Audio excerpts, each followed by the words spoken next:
Welcome you all to this session where we discuss about animal cell structure and cell division. We all know that cell is the basic structural and functional unit of life. In this lecture series, we are going to learn about animal cell structure and its cell division. Talking about animal cell structure, it becomes very important for us to understand what a cell is. We simply call it as a structural and a functional unit of life. What does structural unit mean? Just like a house is built with many bricks, we have a organism built with many cells. The structure of a living organism is made up with tiny cells which are all arranged together. We also call cell as a functional unit because this is the site where all the cell reactions happen. For a cell to survive, it performs various chemical reactions. And we see that a cell is the site where all these chemical reactions happen. Hence, we call this cell as a structural and a functional unit of life.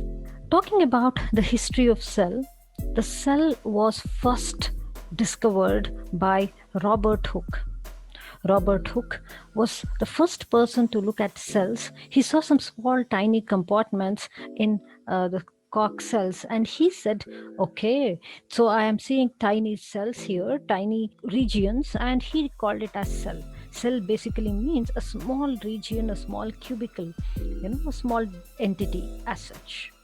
So he is called as the father of cell biology many times. Later, we see Anton von Leeuwenhoek. Anton von Leeuwenhoek was the first person who actually said that cells are microscopic in nature. In fact, he was the first person to see microorganisms, maybe few protists and few bacteria accidentally. He saw that there was a microscope and accidentally he saw some water through the microscope and he saw that something was moving, very tiny things, which was not visible to the naked eye. He called them as animalcules, and in his journal, he writes the way how it moves. Next is another scientist by name Robert Brown. He was the first person to discover the presence of nucleus in eukaryotic cell. Then we see another scientist by name Purkinje who discovered cytoplasm. All these scientists try to deduce the cell and the cell structure and the functions.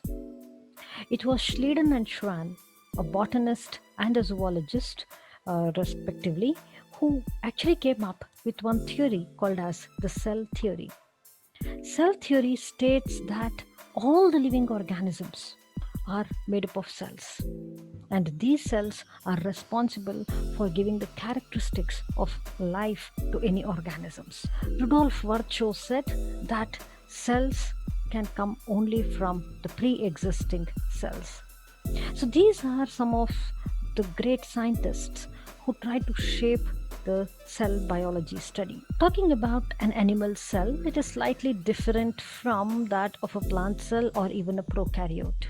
A prokaryote is basically a primitive cell which does not have a nucleus.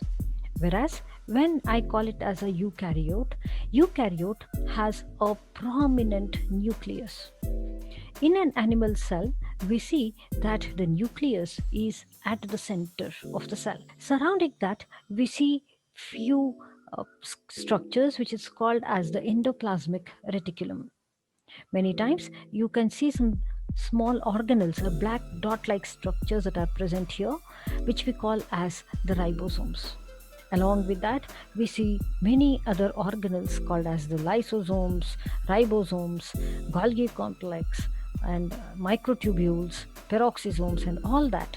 And in our next few minutes, we are going to discuss about all these organelles. Let us look at the structure of an animal cell. When I cut it at the right angles, this is how the structure would look like.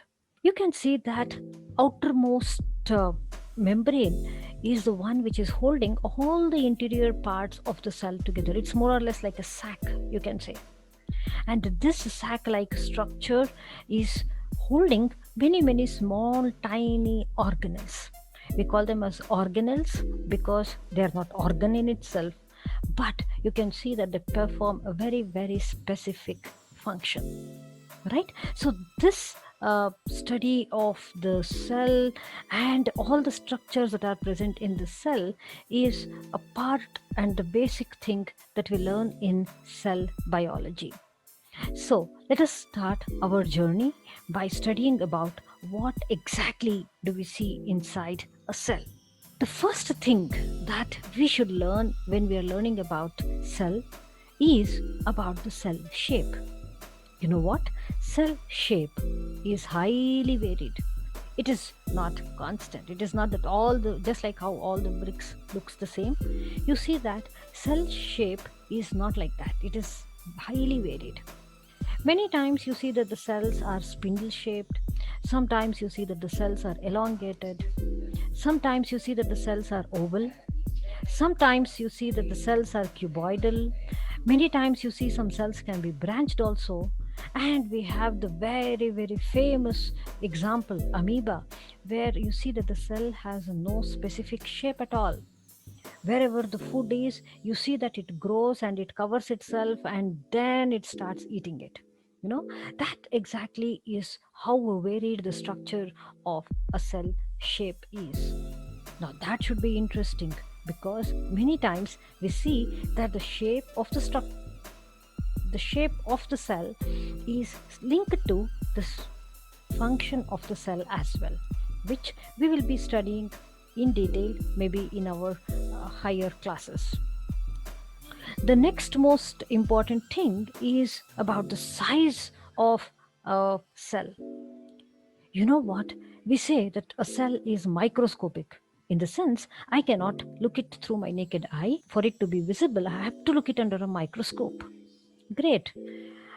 But you should also realize that when I'm looking under a microscope, what actually I'm seeing is a mixture, a conglomeration of many substances. I see a lot of glucose molecules, starch molecules, proteins, vitamins, minerals, fats, lipids, DNA, RNA, all these are present, right? And this what is making up the cell, obviously. So an animal cell or a plant cell is much bigger than starch, carbohydrates, glucose, proteins, lipids, and so on. You can look here that the animal cell and the plant cell, which are all the examples of eukaryotic cells, are somewhere between 10 micrometers to 100 micrometers.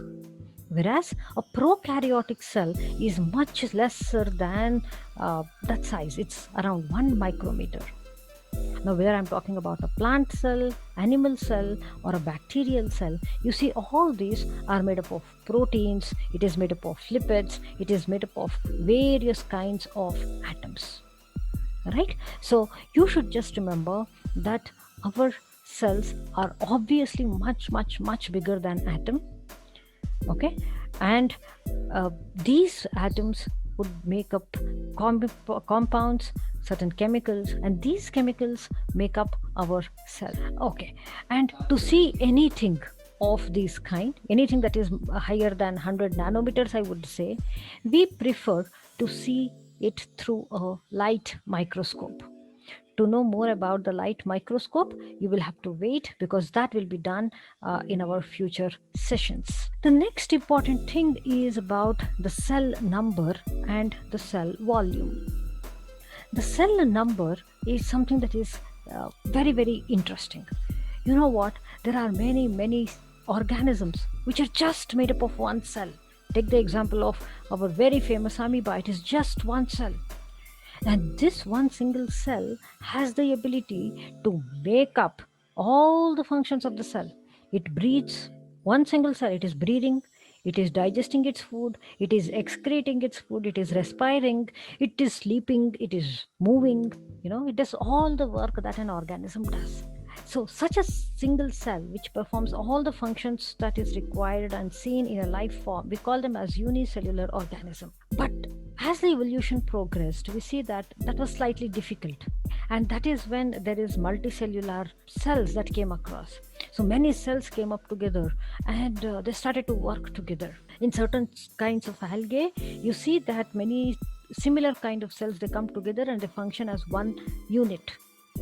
But if I talk about human beings as an example, we see that we are not just talking about the cells. We see that many cells would come together to form tissues.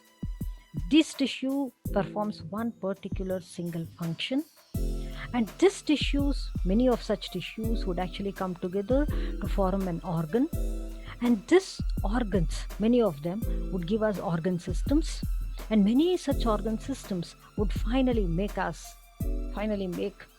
functional human being. So we have a respiratory system, we have a digestive system, we have a reproductive system, so on and so forth.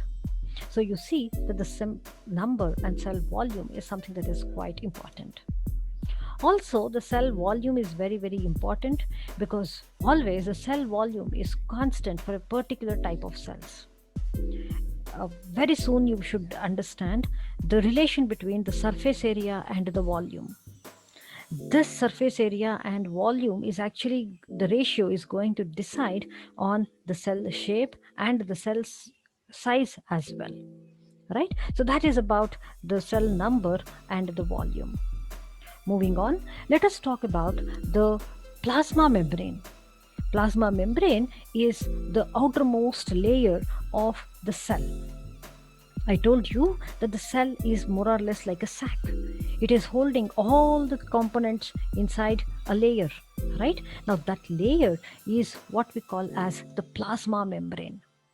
You know the beauty of this plasma membrane? We call this as a semi-permeable membrane. Now, what is semi-permeable membrane? Semi-permeable is very much like it allows only few molecules to go in and out of the cell. Okay? Whereas few molecules are just not allowed inside, and few molecules are not just allowed outside the cell. It's very much like the door. Okay, the function of a door. What is the function of a door?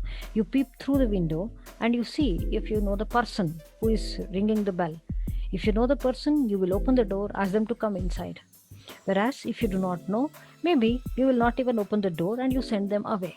Our plasma membrane does the same. Hence, we call this as a semi-permeable membrane.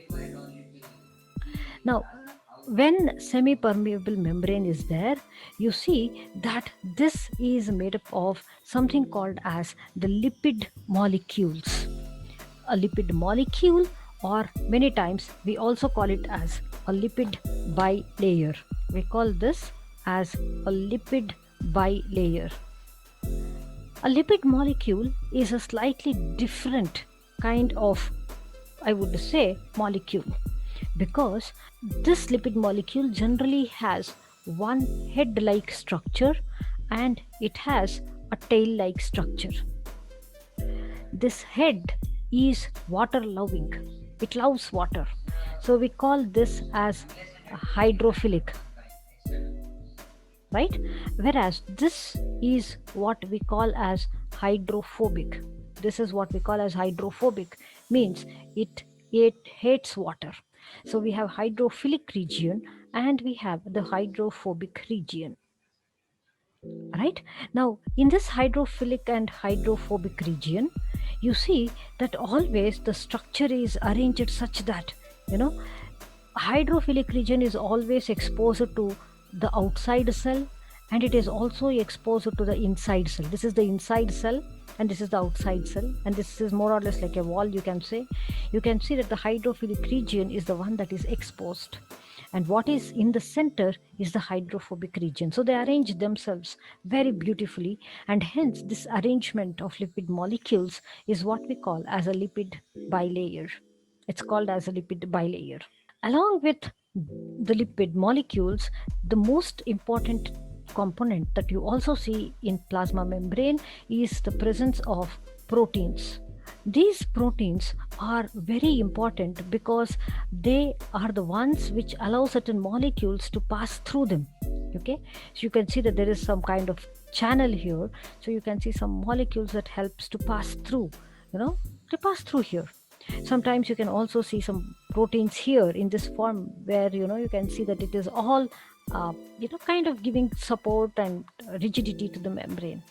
So they can act as channels, they help in taking certain proteins into the cell and outside the cell, and all those functions they do. Okay, along with that you can see that there is some kind of branched structures here, which is actually a sugar molecule. Okay, some proteins are bound to sugars, and these sugars are very important because the proteins along with sugars are a characteristic. The sugar plus the proteins are characteristics of a cell. What do we mean by characteristic of a cell? It means that depending on the proteins that we have on the membrane, we can actually tell what kind of cell we are talking about. Okay, so here you see some kind of membranes here, some white colored thing here, right? Now that exactly is all certain cytoskeletal elements which we are going to talk in some time. So this is all the inside of the cell, the outside of the cell, both of them separated by the lipid bilayer. Let us go one step ahead and talk about the protoplasm. Protoplasm is also called as cytoplasm. Proto is called as protoplasm because proto, the meaning itself, says that it is primitive, and we call cytoplasm as cytoplasm because cyto means cell. This is a fluid which is there inside the cell. So plasm is fluid. So fluid that is primitive and that is inside the cell is what we call as the protoplasm. Okay, now this is generally viscous, it is colorless, and it is semi-fluid substance. Now what is fluid? Fluid is anything that flows. So our liquids are fluids, gases are fluids because they flow, and our cytoplasm is also fluid because it flows within the cell. Okay, it's not very rigid, it is flowing. Now all the cell organelles, all the small tiny things that I showed you in that picture, are all dispersed in the cytoplasm. Okay, now when I'm talking about protoplasm, many times we classify that into two categories. One is called as the cytoplasm, which is inside the cell, and the other one which is called as the nucleoplasm, which is seen inside the nucleus. Okay, the composition of this protoplasm is around 70% water. Along with that, it has some enzymes, it has some proteins, it has some vitamins, minerals, some sugars, and all of them. Okay, and the fluid which is there inside the nucleus is slightly different from the fluid that is there inside the cell, and hence we try to differentiate them by calling it as cytoplasm and the nucleoplasm. I hope this is clear, right? Okay, so let us go further and discuss about nucleus. Nucleus is a very, very important organelle. In fact, this is the organelle that is what makes a cell eukaryote. Okay, this is a characteristic of a eukaryotic cell. A nucleus was first discovered by Robert Brown. You can see that this is spherical, sometimes it might be oval, and this organelle is conspicuous. Now what do we mean by conspicuous? Means it is large, it is something that you cannot just not notice. It is very, very prominent when I look it under the microscope. It is the largest organelle.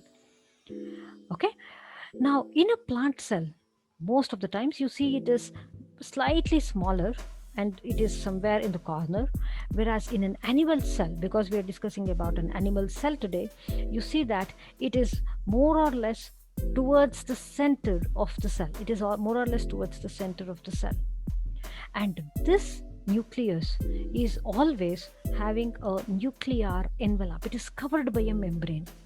So we call this as a membrane bound organelle. It's called as a membrane-bound organelle.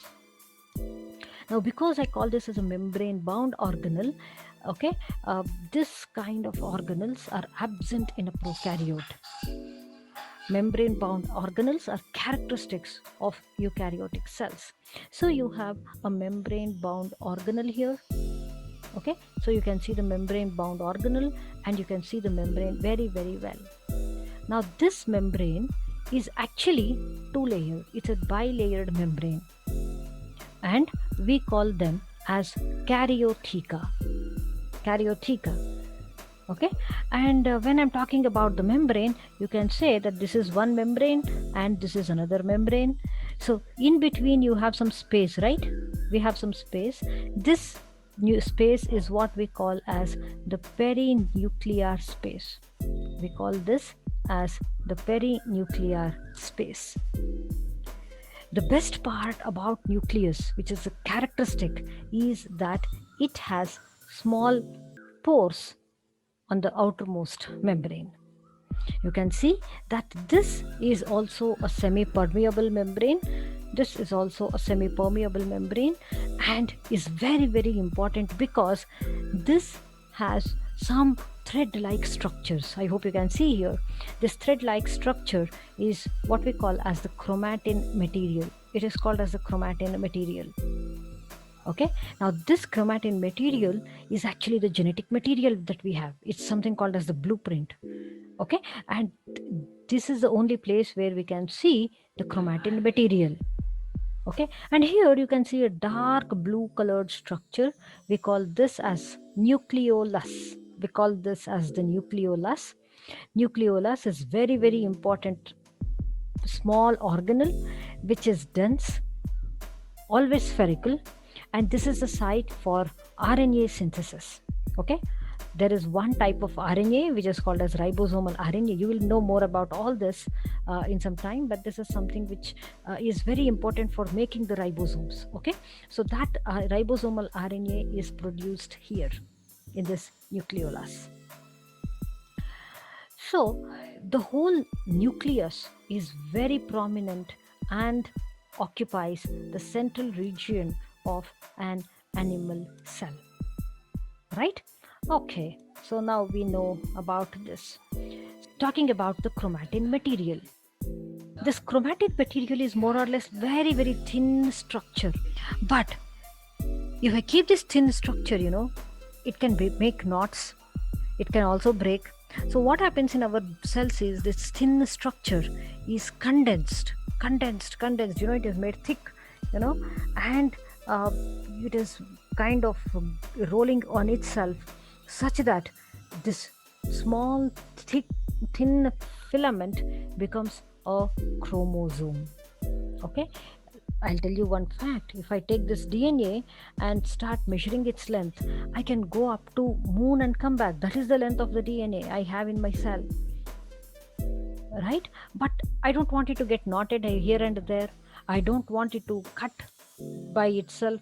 So you see that it is forming this kind of structure which is called as a chromosome. A chromosome is basically our genetic material. The chromatin material can condense to form a chromosomes. You know what is chroma? Chroma means color. Chroma is nothing but color, and these are the ones which take up the color. Soma is the body. So when I look under the microscope, if I add any color, these are the ones which take up the color. So we call them as chromosomes. Okay, now this chromosome has many DNA things like this, which is completely wound up, and this would be the structure of our chromosomes.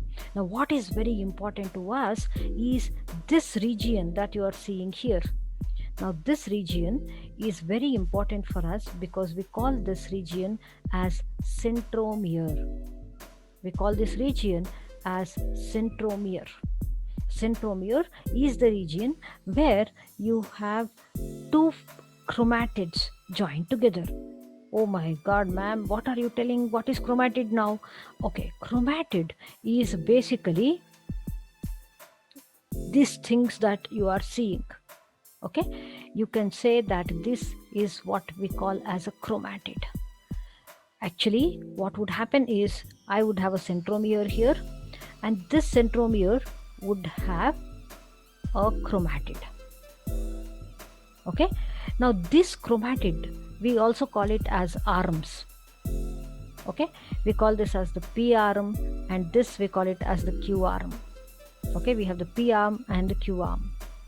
Okay, now this P arm and the Q arm will get doubled sometime in the cell, and when it gets doubled, I can see 2 copies of them, and we call that as sister chromatids. Okay, we call that as sister chromatids. So we have centromere and the sister chromatids that is present in our chromatin material. If I put it as a chromosome, this is what I see. I can open it out and spread it, and that is when it forms the chromatin material. Now, depending on the centromere position, I can classify the chromosomes. If the centromere is exactly at the center, I call it as metacentric. If it is slightly not at the center but slightly above or below, I call it as submetacentric. If it is closer to the tip region, I call it as acrocentric. And if it is at the tip, I call them as telocentric. So these are the different types of chromosomes that we see in a cell. Right? To conclude, we can say that nucleus is the place where I have the DNA. DNA is a very, very important material. Why? Because this is the one which is blueprint. This is the one which tells me what to make, what proteins to make, how the cell should behave. Everything is designed by that, right? So that is the reason why we call this as the director or heart or brain of the cell. Okay, chromatin is very important because this is the one which controls the growth. This is the one which controls the development, reproduction, metabolism, behavior, and so on. And during the cell division, you see that it has a very, very important role to play. This determines various chemical activities of the cell, right? So to conclude, we can say that nucleus is very important. So to summarize, in this session, we started talking about what an animal cell is, a little bit history about cell biology. Then we learned what are the different parts of animal cell. We studied the importance of a lipid bilayer, its structure and its function. And we also learned about the nucleus, which is very important in a eukaryotic cell. With this, let us just conclude. In our next session, let us learn about some other organelles that are seen in a eukaryotic cell, which is various other organelles. So stay tuned, and we will meet later. Thank you.